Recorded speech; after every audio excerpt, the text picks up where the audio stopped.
La saison 2024-25 démarre sur les chapeaux de roue. Les histoires de cette saison sont phénoménales et nous voulons aujourd'hui mettre en avant quelques belles rédemptions. Certains joueurs qui avaient été mis de côté semblent se retrouver cette saison et ça fait plaisir à voir, alors on est là pour en parler. Voici 7 énormes flops qui se redécouvrent cette saison. On va commencer avec Nicolas Pepe. Tout le monde connaît l'histoire de l'international ivoirien à Arsenal.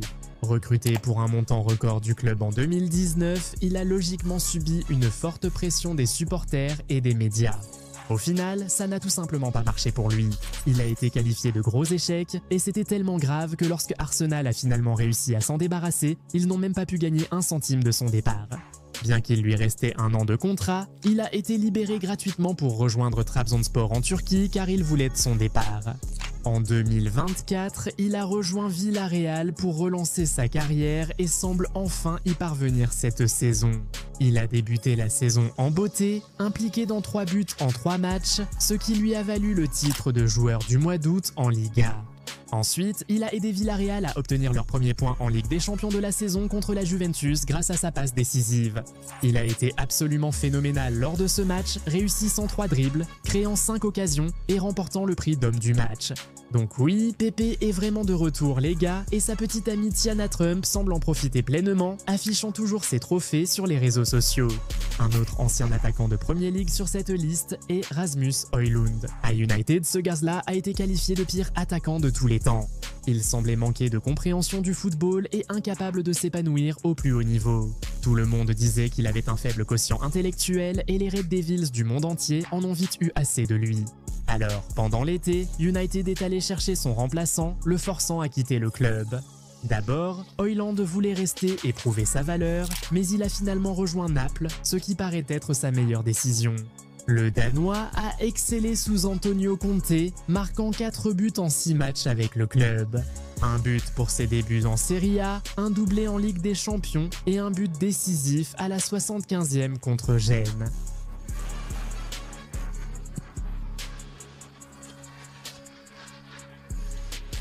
Il est encore tôt, mais Højlund semble apprécier la vie loin de la Premier League, surtout avec Kevin De Bruyne derrière lui.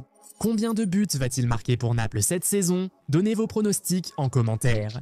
Pendant que vous y êtes, si vous n'êtes pas déjà abonné à la chaîne, faites-le tout de suite pour ne jamais manquer notre contenu incroyable.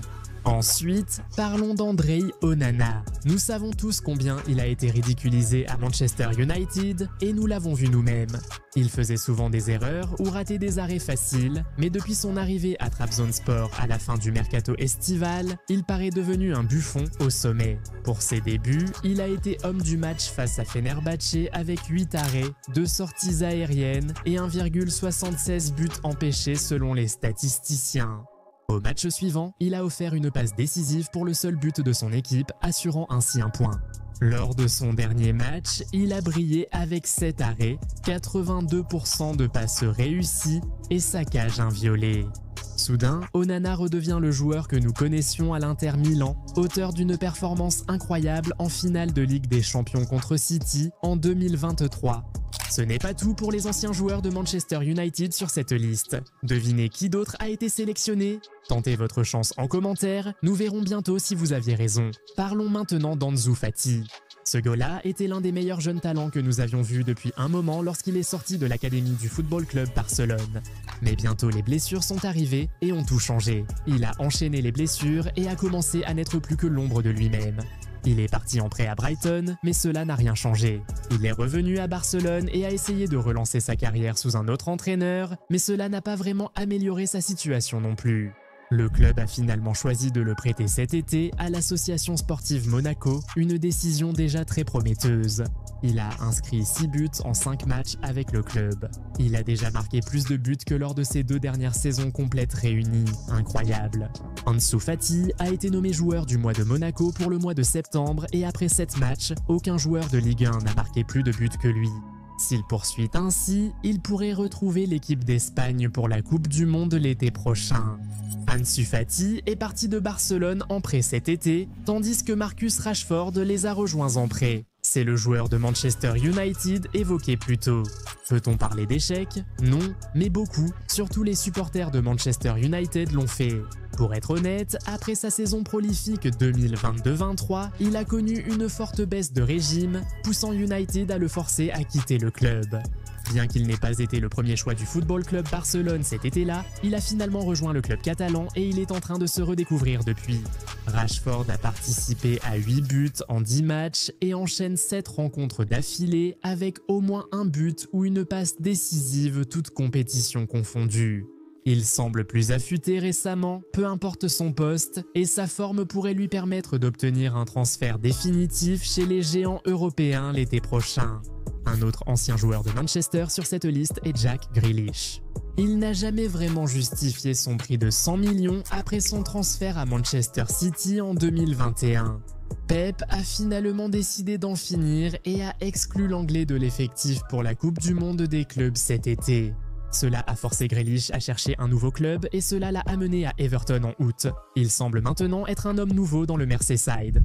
Il a réalisé 5 actions décisives en 7 matchs avec Everton, dont un but à la 93e minute contre Crystal Palace, stoppant leur série de 19 matchs sans défaite et plaçant les Toffees 8e de Premier League. Il a été élu joueur du mois de Premier League en août et après 7 matchs, aucun joueur n'a plus de passe décisive que Jack Grealish cette saison. C'est un homme changé. Nous ne serions pas surpris si Thomas Tuchel le sélectionnait pour la Coupe du Monde 2026 en fin de saison. Enfin, Darwin Núñez semble retrouver peu à peu son niveau en Arabie Saoudite. Depuis son départ de Liverpool cet été, il a participé à 3 buts en 4 matchs avec Al Hilal. On pourrait dire que ce n'est que la Saudi Pro League, mais peu importe le championnat dans lequel on joue, marquer régulièrement fait forcément beaucoup de bien à la confiance d'un attaquant, surtout quand on a souvent été moqué pour avoir raté trop d'occasions. Étant donné qu'il aura probablement la responsabilité exclusive de mener l'attaque de l'équipe nationale à la Coupe du Monde, nous sommes presque sûrs que les Uruguayens seront ravis de voir que l'ancien joueur de Benfica retrouve confiance en lui. Y a-t-il d'autres énormes flops qui semblent se retrouver cette saison? Donnez leur nom dans les commentaires. Si vous avez aimé cette vidéo, mettez un pouce bleu et abonnez-vous. Activez aussi les notifications en cliquant sur la cloche pour ne rien manquer des nouveaux contenus. On se retrouve dans la prochaine vidéo. Salut!